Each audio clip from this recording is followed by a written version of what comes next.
Germany ఏ free education అని అందరికీ తెలుసు. కానీ చాలామంది స్టూడెంట్స్ ఇక్కడే బిగ్గెస్ట్ మిస్టేక్ చేస్తున్నారు. సో ఈ ఎక్స్ప్లెయినర్లో ఆ ఫ్రీ అనే వర్డ్ వెనక ఉన్న అసలు కథ ఏంటో చూద్దాం. రెడీయా? Let's get into it. ఈ క్వోట్ చూడండి, వింటుంటేనే ఫమిలియర్గా ఉంది కదా. అందరూ ఫ్రీ అనగానే అసలు డబ్బులు అవసరం లేదు అనుకుంటారు. బట్ అది కంప్లీట్ పిక్చర్ కాదు. అది జస్ట్ ట్యూషన్ ఫీ వరకే. సో అసలు జర్మనీ వెళ్లాలంటే ఎంత అవుతుంది? ఈ ఫ్రీ ఎడ్యుకేషన్ అనే మిత్ని ఇప్పుడు బ్రేక్ చేద్దాం. All right, first and foremost tuition fee విషయం మాట్లాడుకుందాం. అవును, ట్యూషన్ ఫీ లేదు, కరెక్టే.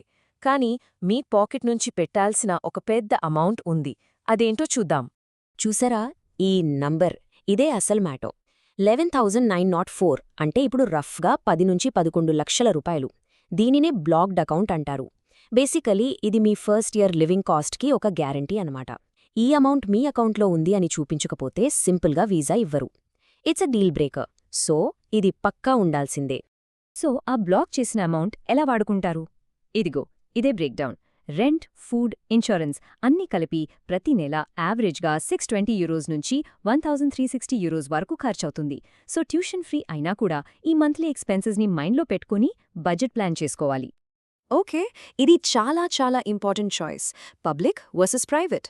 పబ్లిక్ యూనివర్సిటీస్లో ట్యూషన్ ఫీ ఉండదు, జస్ట్ ఒక చిన్న సెమెస్టర్ కాంట్రిబ్యూషన్ ఉంటుంది. కానీ ప్రైవేట్ యూనివర్సిటీస్ చాలా ఎక్స్పెన్సివ్. ఇంకో ముఖ్యమైన విషయం, వీసా ఆఫీసర్స్ కూడా పబ్లిక్ యూనివర్సిటీ అడ్మిషన్స్ని ఎక్కువ నమ్ముతారు. So the take away is clear. ఎప్పుడైనా సరే మీ ఫస్ట్ టార్గెట్ పబ్లిక్ యూనివర్సిటీనే అవ్వాలి. ఓకే, సో మనీ విషయం అర్థమైంది. ఇప్పుడు అసలు విషయానికి వద్దాం. జర్మనీలో అడ్మిషన్ ఎలా సంపాదించాలి? మన గేమ్ ప్లాన్ ఏంటి? Let's break it down.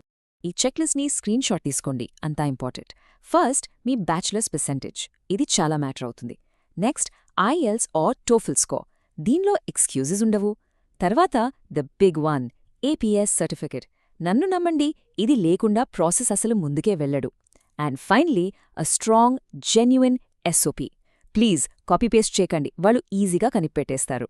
ఇంకా ఎక్కువ డిమాండ్ ఉన్న కోర్సెస్కి న్యూమరస్ క్లాసెస్ ఆర్ ఎన్సీ అని సిస్టమ్ ఉంటుంది. సింపుల్గా చెప్పాలంటే లిమిటెడ్ సీట్స్, సో కాంపిటీషన్ ఎక్కువ. ఈ ఎన్సీ సిస్టంలో మీ బ్యాచులర్స్ జీపీఏనే main deciding factor. So bottom line ఏంటి? మంచి గ్రేడ్స్ ఉంటే బెస్ట్ యూనివర్సిటీస్లో డోర్స్ ఓపెన్ అవుతాయి. Listen carefully. ఇప్పుడు చెప్పబోయే విషయం ఈ వీడియోలో అన్నిటికన్నా ఇంపార్టెంట్. మీ కోర్స్ సెలెక్షన్. మీరు మెకానికల్ ఇంజనీరింగ్ చేసి మాస్టర్స్ ఇన్ హిస్టరీకి అప్లై చేస్తే వీసా ఆఫీసర్ ఏమనుకుంటాడు? ఎందుకు? అసలు వీడు జెన్యూన్ స్టూడెంటేనా అని.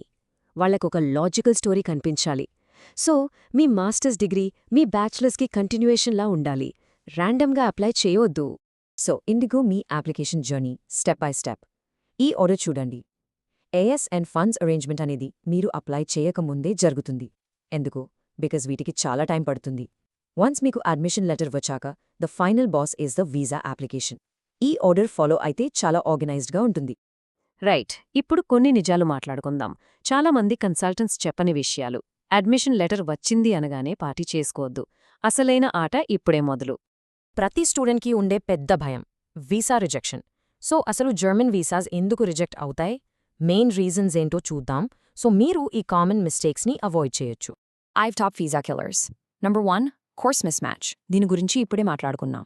2, తక్కువ ఐఎల్స్ స్కోర్. 6.5 కన్నా తక్కువ ఉంటే చాలా రిస్కీ. 3, జెనరిక్ కాపీ పేస్ట్ చేసిన ఎస్ఓపి.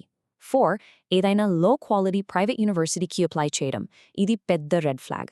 అండ్ ఫైనలీ వీసా ఇంటర్వ్యూలో మీ స్టడీ ప్లాన్ గురించి సరిగా చెప్పలేకపోవడం. చూసారా, ఈ పాయింట్స్ అన్నీ ఒకదానికొకటి లింక్డ్. మీ ఎంటైర్ ప్రొఫైల్ అనేది ఒక లాజికల్, కన్విన్సింగ్ స్టోరీలా ఉండాలి. మరి చదువు అయిపోయాక జాబ్ సంగతేంటి? ఈ క్వోట్ చూడండి. ఇది జర్మనీలో ఉన్న ఒక ఇండియన్ స్టూడెంట్ అనుభవమే.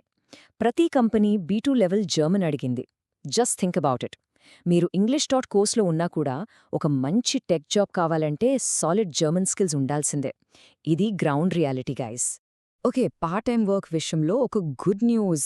వర్క్ లిమిట్ని పర్ ఇయర్ 140 ఫుల్ డేస్కి పెంచారు. కానీ ఇక్కడ ఒక క్యాచ్ ఉంది. ఈ జాబ్స్ చెయ్యాలన్నా కూడా even basic jobs like cafes or super మార్కెట్స్లో మీకు బేసిక్ జర్మన్ రావాలి. సో లాంగ్వేజ్ నేర్చుకోవడం అనేది మీ ఫ్యూచర్ కెరియర్కే కాదు, మీ ఇప్పటి ఖర్చులకి కూడా హెల్ప్ అవుతుంది. ఇంత కాంప్లెక్సిటీ ఉన్నప్పుడు మనం చేసే పెద్ద మిస్టేక్ ఏంటంటే సరైన సలహాలు తీసుకోకపోవడం. కొంతమంది ఏజెంట్స్ వాళ్ళకి లాభం కోసం ఈజీగా అడ్మిషన్ వచ్చే ప్రైవేట్ యూనివర్సిటీస్కి పుష్ చేస్తారు. బట్ గుర్తుపెట్టుకోండి, రాంగ్ యూనివర్సిటీలో ఈజీ అడ్మిషన్ వల్ల మీ వీసా ఛాన్సెస్ అండ్ కెరియర్ చాలా డ్యామేజ్ అవుతాయి. సో మరి సొల్యూషన్ ఏంటి? ఇది కంప్లీట్లీ ఒక జెన్యూన్ స్ట్రాటజీ బిల్డ్ చేసుకోవడం గురించి. నేను స్టూడెంట్స్కి గైడ్ చేస్తున్నప్పుడు నా ఫిలాసఫీ ఏంటంటే, వాళ్ల ప్రొఫైల్కి పర్ఫెక్ట్గా సెట్ అయ్యే పబ్లిక్ యూనివర్సిటీస్ మీద మాత్రమే ఫోకస్ చేయడం, కమిషన్స్ ఇచ్చే కాలేజెస్ మీద కాదు. ఫోకస్ ఎప్పుడు కూడా మీ సక్సెస్ ఛాన్స్ని పెంచడం మీదే ఉండాలి, ఇంకొకరిది కాదు. ఓకే, సో మీరు గ్రాడ్యుయేట్ అయ్యారు, తర్వాత ఏంటి? మన లాంగ్ టర్మ్ గోల్? చాలా మందికి అది permanent residency or PR. So స్టూడెంట్గా వెళ్ళి రెసిడెంట్గా ఎలా మారాలి, ఆ పాత్ ఏంటో చూద్దాం. ఇండిగో పీఆర్కి జర్నీ ఐది. మీ మాస్టర్స్ కంప్లీట్ అయ్యాక మీకు 18 months జాబ్ సర్చ్ వీసా ఇస్తారో. వన్స్ మీరు మీ ఫీల్డ్లో జాబ్ తెచ్చుకున్నాక ఒక 2 to 3 years వర్క్ చేసి సోషల్ కాంట్రిబ్యూషన్స్ పే చేస్తే అప్పుడు మీరు పీఆర్కి అప్లై చేసుకోవచ్చు.